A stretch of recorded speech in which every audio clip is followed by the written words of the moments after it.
तो हेलो प्यारे स्टूडेंट, फिर से स्वागत है हमारे YouTube channel GK study point में एक और वीडियो के साथ। और आज का टॉपिक है द्विघात समीकरण। जैसा कि आपको पता होगा कि हम लोग पढ़ रहे हैं क्वेश्चन बैंक 2026 का सोल्यूशन, वो भी मैथ वाला है। और इसमें मैथ में हम लोग आज पढ़ने वाले द्विघात समीकरण। सबसे पहले समझते हैं द्विघात समीकरण कहते हैं किसको। तो कहते हैं A X square plus B X plus C, A X square plus B X plus C is equal to zero के रूप के समीकरण को द्विघात समीकरण कहते हैं। इस रूप वाले समीकरण को द्विघात समीकरण कहते हैं। लेकिन इस बात एक और बात याद रखेंगे हम लोग नोट पॉइंट में, कि कभी भी x जो होगा वो अंडर रूट के अंदर में नहीं होगा। कभी भी x जो होगा अंडर रूट के अंदर में नहीं होगा, या फिर कभी भी x का घात ऋणात्मक नहीं होना चाहिए। कैसा नहीं होना चाहिए?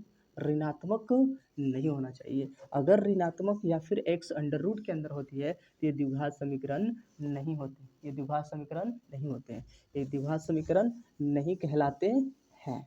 ये द्विघात समीकरण नहीं कहलाते। तो इस पॉइंट में आज हम लोग पढ़ने वाले हैं द्विघात समीकरण के बारे में। और द्विघात समीकरण के मूल को ज्ञात करने और विविक्तर ज्ञात करने का टॉपिक आज होने वाली है। तो सबसे पहले समझते हैं द्विघात समीकरण का मूल किस तरीके से ज्ञात किया जाता है। तो चलिए, द्विघात समीकरण का मूल ज्ञात करने के दो नियम हैं। द्विघात समीकरण के मूल कितने नियम से ज्ञात किए जा सकते हैं? दो से। एक गुणनखंड विधि से द्विघात समीकरण का मूल, द्विघात समीकरण का मूल, द्विघात समीकरण का मूल ज्ञात करने के दो नियम है। कितने नियम है? दो नियम। पहला नियम कहता है द्विघात गुणनखंड विधि। पहले हम किस तरीके से निकाल सकते हैं? तो गुणनखंड विधि से। किस विधि से? गुणनखंड विधि से। द्विघात समीकरण का मूल ज्ञात करने के लिए पहले हम गुणनखंड विधि का प्रयोग कर सकते हैं। दूसरा जो कहता है द्विघात सूत्र। दूसरा क्या है? द्विघात सूत्र। तो चलिए आज हम लोग समझते हैं कि ये द्विघात सूत्र क्या होता है। तो चलिए, इस द्विघात सूत्र होता क्या है इसको लिखते हैं। कि तो द्विघात सूत्र कहता है, द्विघात सूत्र बराबर जो होता है वो द्विघात सूत्र कहता है। द्विघात सूत्र में minus B plus minus under root B square minus 4ac होता है, और बटे में क्या होता है? 2a। ये क्या है? द्विघात सूत्र। ये क्या है? द्विघात सूत्र। Minus B plus minus under root B square minus 4ac। आगे हम इसको मूल कहते हैं, यानी x बराबर, मूल क्या होता है? x होता है। तो आगे हम ये भी कह सकते हैं कि x यानी मूल बराबर minus B plus minus under root D बटे में 2a। आप लोग पढ़ चुके होंगे, अब फाइनल एग्जाम है तो ये पता होगा कि डी का मतलब क्या होता है। जहाँ डी क्या है? जहाँ डी जो है विविक्तर है, विविक्तर विविक्तर या विवेचक।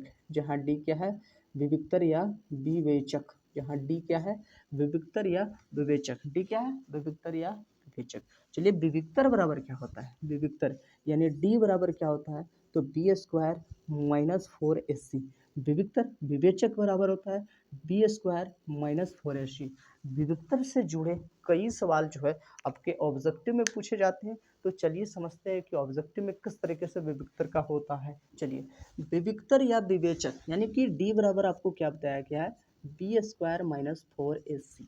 इसमें कई सवाल पूछते हैं। सबसे पहला सवाल कहता है कि यदि डी का मान यदि डी का मान 0 के बराबर हो, पहला कंडीशन। दूसरा कंडीशन, यदि डी का मान 0 से बड़ा हो। तीसरा कहता है यदि डी का मान 0 से छोटा।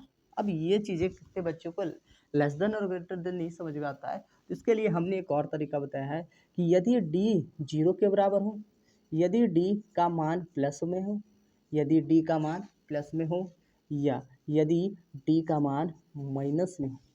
अगर डी का मान 0 के बराबर में होता है, डी का मान 0 के बराबर होता है, तो ये जो मूल है, जो हमने पीछे बताया था कि मूल, तो द्विघात समीकरण का जो मूल होता है, मूल वास्तविक और समान होता है। वास्तविक और समान होता है। वास्तविक और क्या होता है? समान।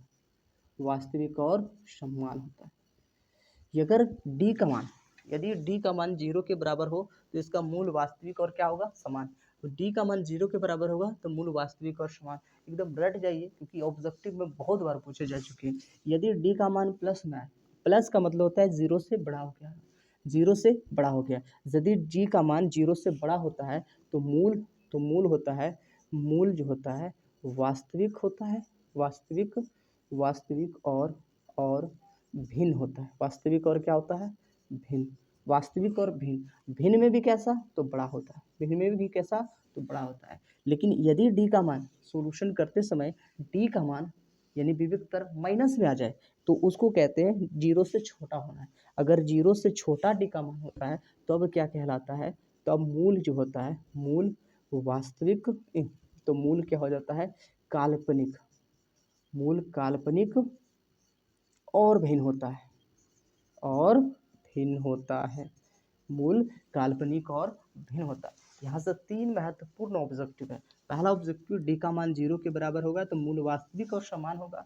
दूसरा डी का मान अगर प्लस में आता है इसका मतलब वो जीरो से बड़ा है तो वास्तविक और भिन्न। और डी का मान छोटा हो, जीरो से छोटा हो यानी डी माइनस में हो तो इसका मूल वास्तविक काल्पनिक और भिन्न होता है। तो मूल इसका क्या होता है? काल्पनिक और भिन्न होता है। इसे कहते हैं मूलों की प्रकृति। मूलों की प्रकृति, इसे क्या बोला गया है? मूलों की प्रकृति। ये मूलों की प्रकृति है। अगर इस डी का मान जीरो के बराबर हो तो क्या होगा? डी का मान जीरो से छोटा हो तो क्या होगा? डी का मान जीरो से बड़ा होगा तो वो क्या होगा? तो उम्मीद है कि ये 3 पॉइंट आप बेहतरीन तरीके से समझ चुके होंगे। डी का मान अगर जीरो के बराबर होगा तो वास्तविक और समान, डी का मान प्लस में आएगा तो वास्तविक और भिन्न, डी का मान माइनस में आएगा तो काल्पनिक और भिन्न। ये 3 बात याद रखें। आपको 3 ऑब्जेक्टिव यहाँ से क्लियरली बन के आएगा। और आते हैं इससे सब्जेक्टिव किस तरीके से पूछा जाता है। तो हम लोग शुरुआत करते हैं विविक्तर से। चलिए आज का पहला सवाल को देखते हैं। तो प्यारे स्टूडेंट, आज का पहला सवाल है द्विघात समीकरण 5x² - 4x + 2 = 0 का विवेचक ज्ञात करें। इसका क्या ज्ञात करना? विवेचक यानी विविक्तर, यानी वही डी का मान ज्ञात करना है। तो आपको डी के बराबर फॉर्मूला क्या होता है? सबसे पहले हम जो दिया गया द्विघात समीकरण उसको लिख लेते हैं। तो ये हो गया 4x माइनस प्लस में 2 और बराबर में 0। यहाँ से ABC लिखते हैं। दिए a बराबर कितना हो गया? 5, b बराबर हो गया -4 और c बराबर कितना हो गया? 2। तो विवेचक का फॉर्मूला बताया गया है। विवेचक यानी d, और d बराबर बताए हैं b² - 4ac, यानी d बराबर b की जगह कितना है? तो -4, तो -4 का होल स्क्वायर माइनस में 4 4 गुने a की जगह 5 और b की जगह कितना है? 2 है। तो d बराबर यहाँ 4 का स्क्वायर कितना होगा? 16, 1 चौके 20, 20 दूनी 40, यहाँ 40 हो गया। आगे देखते हैं तो d बराबर कितना हो गया? देखो 16 में से 40 घटेगा। छोटी संख्या में बड़ी संख्या घटता है तो माइनस में आंसर आता है, और घटाएंगे तो उल्टा करके ही, यानी 40 में से 16 जाएगा तो 24 बचेगा। कितना बचेगा? 24। लेकिन कैसे आएगा आंसर में? माइनस में। कितने माइनस में आंसर आएगा? अभी यहाँ सिर्फ विवेचक पूछा है तो डी बराबर कितना हो गया? -24, यानी इसका विविक्तर कितना हो गया? -24। इस प्रश्न का सही आंसर -24 है। चलिए इसका दूसरा सवाल देखते हैं। तो स्टूडेंट, आज का दूसरा सवाल कहता है कि द्विघात समीकरण द्वारा 4x² - 5x + 3 = 0 का विविक्तर ज्ञात करें। फिर कहता है कि मूलों की प्रकृति ज्ञात करें। सबसे पहले इसका विवेचक ज्ञात करें और फिर इसकी मूलों की प्रकृति बताएं। तो चलिए हमने पिछले प्रश्न में जैसे विवेचक निकाला उस तरीके से इसका विवेचक निकालते हैं। तो सॉल्यूशन में लिखते हैं कि जो दिया गया समीकरण है जो उसको पहले लिख लेते हैं। ये है समीकरण। अब यहाँ से हम ABC को निकाल लेते हैं। तो a बराबर कितना हो गया? 4, b का मान हो गया -5 और c का मान हो गया आपका प्लस में 3। तो विवेचक निकालते हैं, यानी विविक्तर बराबर विविक्तर यानी क्या है? d बराबर विविक्तर यानी d बराबर विविक्तर यानी d बराबर होता है -b² - 4ac, यानी d बराबर कितना हो गया? b की जगह कितना? -5, तो -5 का होल स्क्वायर माइनस में 4 गुने यहाँ पे कितना हो जाएगा? 4 और फिर यहाँ कितना होगा? 3। 5 का स्क्वायर कितना होता है? 25। यहाँ 4 गुने 4 चक 16, 16 3 48, यहाँ कितना हो गया? -48। डी का मान है 25 में से 48 जाएगा। छोटी संख्या में बड़ी संख्या घट रहा है, आंसर माइनस में आएगा। तो हम 48 में पहले घटा लेते हैं। तो 8 में से 5 गया, 3 बचेगा। 2 में से 2 गया, 4 में से 2 गया, 2, यानी 48 में से 25 को घटाएं तो 23 आता है। लेकिन चूंकि छोटी संख्या में बड़ी संख्या घट रहा है इसलिए इसका आंसर कितना होगा? माइनस में। हमने आपको बताया था कि डी का मान अगर डी बराबर माइनस में होता है इसका मतलब डी क्या है? 0 से छोटा है। डी क्या है? 0 से छोटा है। जब डी से 0 छोटा होता है तब इसके मूल क्या होता है? काल्पनिक और भिन्न होता है, अतः कह सकते हैं इसका मूल जो होगा, मूल काल्पनिक और, यहाँ चूंकि करके लिख लेंगे, अतः मूल जो है काल्पनिक और क्या है, काल्पनिक और भिन्न है, काल्पनिक और भिन्न है, काल्पनिक और भिन्न है। उम्मीद होगा आपका दूसरे सवाल को बढ़िया समझ में आएगा और आप इस तरीके के सवाल को अच्छे से आंसर दें। चलिए तीसरे प्रश्न को देखते हैं। तो प्यारे स्टूडेंट, तीसरा प्रश्न भी लगभग सेम है, दूसरे की तरह ही कहता है द्विघात समीकरण 5x² माइनस 8x प्लस 3 बराबर 0 को का विभक्तर ज्ञात करें, फिर इसके मूल्यों की प्रकृति ज्ञात करें। यानी सेम टू सेम दूसरे सवाल के जैसा है। तो सबसे पहले हम सॉल्यूशन में लिखते हैं, यानी हल में लिखते हैं। क्या है हल में, कि सबसे पहले जो समीकरण है उसको लिख लेते हैं और लिखते हैं बराबर 0। इसमें से ABC यानी ए की जगह 5 हो गया, बी की जगह -8 हो गया और सी बराबर +3 हो गया। तो विवेचक यानी विवेकतर, अब तक विवेकतर बार बार लिखने की जरूरत नहीं, इसलिए हम डी बराबर डायरेक्ट लिखते हैं। डी बराबर होता है B² - 4AC, यानी डी बराबर आगे लिखते हैं। तो बी की जगह कितना है, तो -8 का होल स्क्वायर -4 गुने में यहाँ हो गया 5 और सी का मान 3 है, तो यहाँ सी का मान कितना हो गया, 3 हो गया।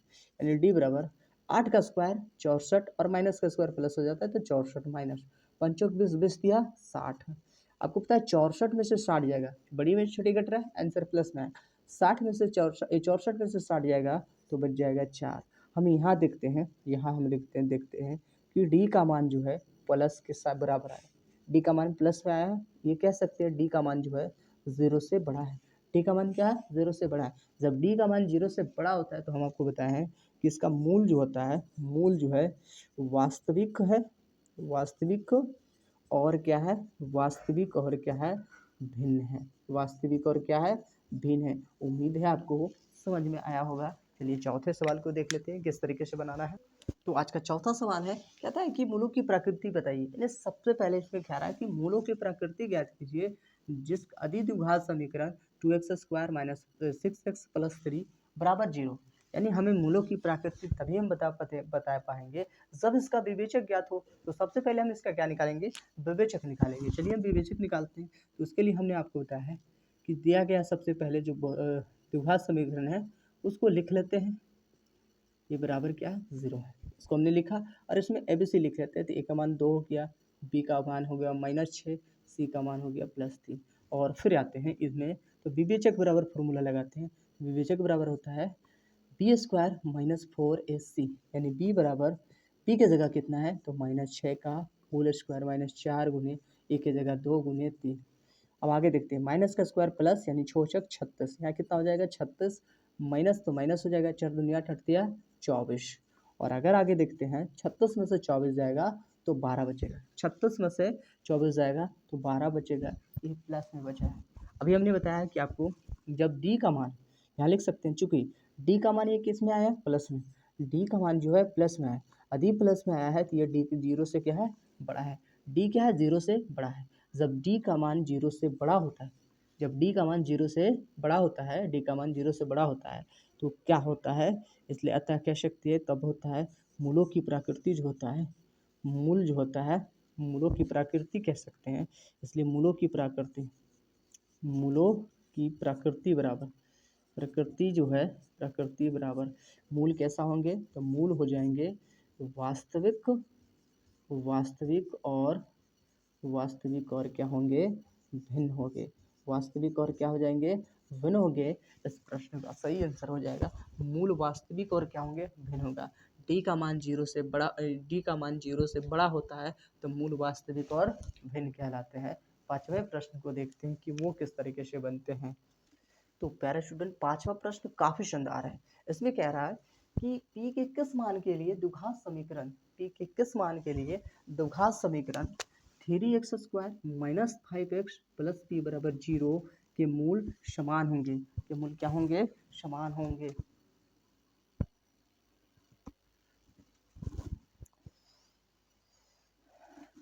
तो प्यारे स्टूडेंट, पांचवा सवाल बहुत महत्वपूर्ण है और ऐसे सवाल अक्सर पूछते हैं और बच्चे छोड़ के चलाते हैं। चलिए सबसे पहले सब प्रश्न को समझते हैं कि कहता क्या है। कहता है पी के किस मान के लिए द्विघात समीकरण 3x² - 5x + p बराबर 0 के मूल क्या होंगे, एक मूल समान होंगे, क्या होंगे, मूल क्या होंगे, समान होंगे। यहाँ इस p का ऐसा कौन सी मान होगा जिससे कि ये मूल समान होंगे। तो सबसे पहले जो दिया गया द्विघात समीकरण है उसको लिखते हैं, यानी 3x² माइनस में 5x प्लस में p बराबर 0, इस p का मान निकालना है। और आपको हमने बताया कि मूल कब समान होते हैं, जब d का मान यानी विवेचक का मान 0 के बराबर होते हैं। तो आप ऐसे लिखते हैं, चूंकि मूल समान है, चूंकि मूल क्या है, मूल समान है, मूल क्या समान है, इसलिए हम ये कह सकते हैं कि विवेचक का मान 0 के बराबर होगा। और आपको ये भी बताया गया है कि विवेचक यानी डी बराबर होता है b² माइनस 4ac बराबर क्या हो जाएगा 0, इसलिए आप ये भी कह सकते हैं।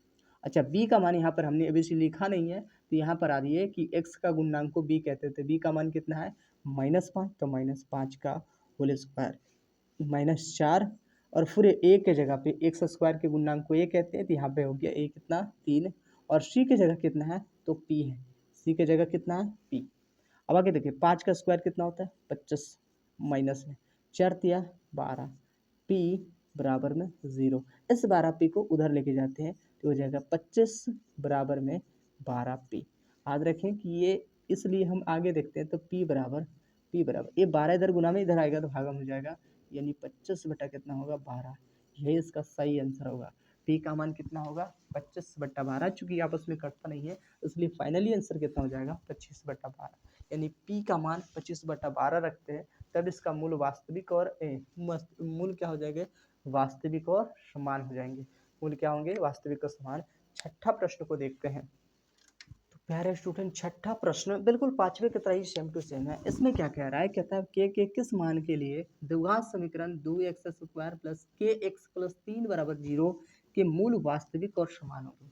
यहाँ भी वही बात है, इसमें बोल दिया है कि के का मान कब निकलेगा, ऐसा मान निकालिए, ऐसा मान ज्ञात कीजिए जिससे क्या मूल जो हो वास्तविक और क्या हो जाए समान हो जाए, वास्तविक और समान हो जाए। तो हमने आपको बताया कि मूल वास्तविक और समान तभी होते हैं जब डी का मान क्या होता है 0 के बराबर होता है। तो सबसे पहले हम यहाँ लिखते हैं सॉल्यूशन में कि दिया गया द्विघात समीकरण क्या है, तो 2x² प्लस में kx प्लस में 3 बराबर 0, ABCD लिख देते हैं। तो a बराबर कितना है 2, b बराबर यहाँ पर कितना हो गया k, और c बराबर कितना हो गया 3।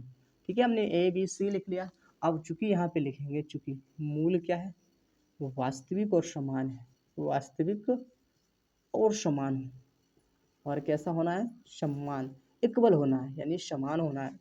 इसलिए हम ये कह सकते हैं कि विवेचक का मान डी बराबर क्या होगा 0, डी बराबर क्या हो जाएगा 0, और डी का मान डी बराबर कितना होता है b² माइनस 4ac बराबर क्या होगा 4ac बराबर 0। b का मान कितना है तो k का स्क्वायर माइनस में 4 गुने a का मान कितना है 2 गुने में 3 बराबर में 0, यानी k² माइनस में 4 दूनी 8 अड़तिया 24 इज इक्वल टू 0। अच्छा, इस 24 को आप इधर भेजते हैं तो हो जाता है k² इज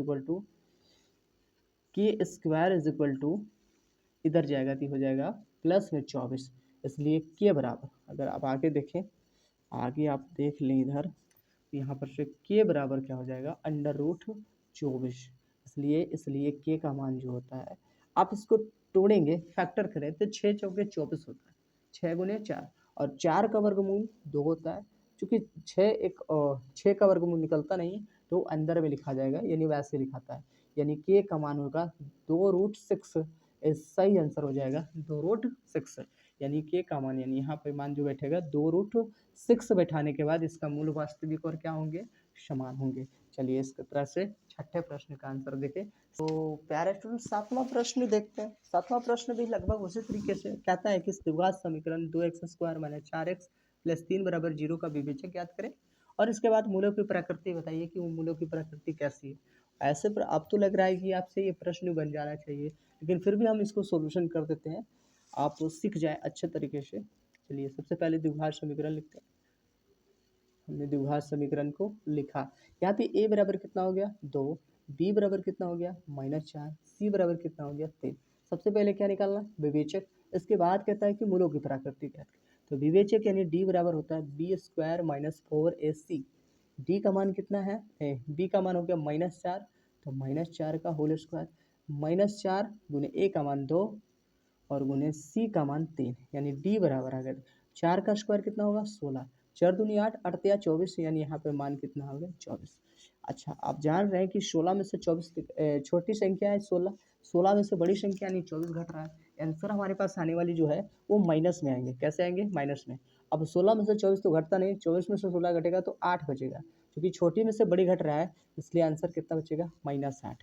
यहाँ पे हमने देखा चूंकि डी का मान जो हो गया -8 है, यानी माइनस में आया, इसलिए ये जीरो से क्या हो गया? जीरो से छोटा हो गया। डी का मान क्या हो गया? जीरो से छोटा। यदि डी का मान जीरो से छोटा होता है, अब आप कितने में से समझ में नहीं आता जीरो से छोटा कौन है, बड़े कौन है, तो एक साइड ये समझिए कि जिस तरीके से ये दोनों मुख खुला होगा वो बड़ा होगा और ये छोटा होगा, तो ये इधर मुख खुला हुआ है, तो ये जीरो बड़ा है और ये छोटा है, डी छोटा है। और डी छोटा कैसे है? क्योंकि ये माइनस में आया, और आपने पढ़ा होगा ये वाली संख्या, तो जीरो यहाँ होता है 1 2 3, ये +1 +2 होता है, और इधर की मान -1 -2 होता है, तो इधर वाली मान जो होती है छोटा होती है, इसलिए माइनस जो है जीरो से छोटा है और प्लस जो है जीरो से बड़ा है। तो डी का मान जीरो से छोटा आया, इसलिए लिख सकते हैं मूल जो हैगा, मूल काल्पनिक और क्या है? काल्पनिक और भिन्न है, काल्पनिक और भिन्न है। उम्मीद है आप इस तरीके के प्रश्न को छोड़ के एग्जाम में कभी नहीं आएंगे, आराम से बनाएंगे। चलिए 8वें प्रश्न को देखते हैं। तो चलिए प्यारे स्टूडेंट, आज का 8वां प्रश्न देखते हैं, और मूल इस तरीके के प्रश्न यानी मूल ज्ञात करने वाले प्रश्न को अगले वीडियो में देखेंगे। ये वीडियो का अंतिम प्रश्न है। तो इसमें क्या कह रहा है कि द्विघात समीकरण x² - 2√2x + 1 = 0 का मूल ज्ञात करें। x² - 2√2x + 1 = 0 का मूल ज्ञात करें। तो सॉल्यूशन में हम सबसे पहले लिखते हैं कि दिया गया बहुपद क्या है, दिया गया द्विघात समीकरण है x² - 2√2x + 1 = 0। इसका मूल हमने आपको बताया कि दो तरीके से ज्ञात करते हैं। पहला तरीका है द्विघात सूत्र का प्रयोग करके, तो हम यहाँ लिख लेते हैं द्विघात सूत्र से, द्विघात सूत्र का प्रयोग करके। दूसरा हम आपको बताया है गुणनखंड विधि से, गुणनखंड विधि से। कहते हैं ना कि जब कभी द्विघात समीकरण का हल गुणनखंड विधि से नहीं होता है, तो उसके लिए द्विघात सूत्र का प्रयोग किया जाता है। तो इस एक प्रश्न लगता है कि दोनों ही विधियां से हल हो जाएंगे, तो देख लेते हैं अगर दोनों विधि से हल होते हैं तो ठीक है। ऐसे लगता है कि ये दोनों विधि से हल नहीं होगा, तो गुणनखंड विधि से इस प्रश्न को हल करना संभव नहीं है। तो चलिए इस द्विघात सूत्र का प्रयोग करते हुए लिखते हैं। तो द्विघात सूत्र का प्रयोग करते हुए मूल बराबर यानी मूल = हमने आपको बताया है कि -b ± √b² - 4ac, और बट्टे में कितना हो जाएगा 2a, यानी आगे देखते हैं। तो b की जगह यहाँ पर ही देखते हैं, तो -2√2 है, तो -2√2, और पहले से माइनस में है तो माइनस यहाँ लगा देते हैं, और +- फिर आते हैं b का स्क्वायर, तो वही बात है -2√2 का होल स्क्वायर, माइनस में हो जाएगा 4 गुने 1 गुने 1, ए की जगह कुछ नहीं, तो 1, और फिर सी की जगह 1 ही है, और फिर नीचे लिखते हैं तो ये हो जाएगा 2 गुने 1 ही। चलिए आगे देख लेते हैं। तो माइनस माइनस कितना हो जाएगा प्लस, ये हो जाएगा 2√2 और +- 2 का स्क्वायर 4 और रूट का स्क्वायर केवल रूट, और फिर यहाँ पे 4 हो जाएगा। चलिए आगे देख लेते हैं, यहाँ हो जाएगा 2। चलिए आगे, इस विधि का प्रयोग करके नहीं बन सकता है, तो चलिए हम इस विधि का प्रयोग नहीं करते हैं। तो आगे देखते हैं, हमने देखा कि यह 2√2 और +- 2 4 दूनी 8, अंडर रूट कितना हो जाएगा 8, माइनस में कितना 4, और नीचे कितना हो जाएगा 2 एकम 2 यानी 2 ही। आगे देखते हैं, हो गया 2√2 और +- यानी यहाँ बच जाएगा √4 और बट्टे में कितना है 2। आगे देखते हैं, तो ये हो जाएगा 2√2 +- यहाँ इसका मान 2 होता है, नीचे 2। अब अगर देखते हैं ऊपर वाले में तो 2 कॉमन आ रहा है, तो 2 को कॉमन लेते हैं, तो ये हो जाएगा रूट +- 1 और बट्टे में कितना 2 कट गया, अर्थात इसका मूल जो हो गया 2√+- 1, ये इसका सही आंसर हो गया। यानी अगर हम अल्फ़ा का मान करें, मूल 2 होता है, तो जैसे अल्फ़ा और बीटा लिख सकते हैं, या एक्स का 2 मान होता है, तो एक्स का 2 मान कौन कौन हो गया, एक मान हो गया रूट प्लस के साथ और फिर √2 माइनस के साथ। इस तरीके से इसका 2 आंसर, एक √2 + 1 और एक √2 - 1। इस तरीके से इस द्विघात सूत्र का प्रयोग करते हुए आप द्विघात समीकरण का मूल ज्ञात कर सकते हैं। द्विघात समीकरण के मूल ज्ञात करने पर आधारित प्रश्न को अगले वीडियो में और भी देखते हैं, तब तक के लिए यहीं तक। धन्यवाद। नेक्स्ट वीडियो में फिर से शुरू करेंगे।